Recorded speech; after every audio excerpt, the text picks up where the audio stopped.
প্রকৃতির সাফাই কর্মী নামে পরিচিত এই প্রাণীটির নাম ডাং বিটল। এদের মেন কাজ হল গোবর এবং অন্যান্য পরিস্থিতি প্রতিস্থাপন করা।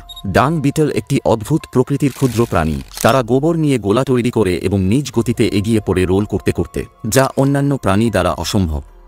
বিশ্বের সবচেয়ে আক্রমণাত্মক এবং হিংস্র এই মৌমাছিগুলি আফ্রিকান মৌমাছি বা হত্যাকারী মৌমাছি নামে পরিচিত। এই প্রজাতির উৎপত্তি আফ্রিকা মহাদেশে, যদিও বাংলাদেশ সহ এশিয়ার নানান অঞ্চলে দেখা যায়। আমরা এখানে একটি মৌমাছি পালকের সাথে আছি। সত্যি এই দৃশ্য অত্যন্ত জনপ্রিয় এবং ডেঞ্জারাস, কিন্তু আফ্রিকান মৌমাছির মধুর এই মজাদার টেস্ট সমস্ত ভয় দূর করে দেয়। আফ্রিকান মৌমাছি সম্পর্কে এই মতো ইন্টারেস্টিং তথ্য জানতে এখনই চ্যানেলটি সাবস্ক্রাইব করুন।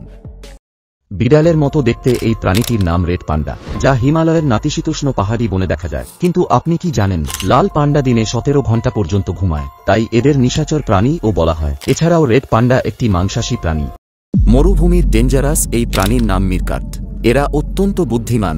এই সামাজিক প্রাণীগুলি গর্তে একসাথে বাস করে, যা তাদের আফ্রিকান তাপ থেকে নিরাপদ রাখে। এই গর্তগুলি 5 মিটার পর্যন্ত হতে পারে এবং এতে একাধিক টানেল থাকতে পারে।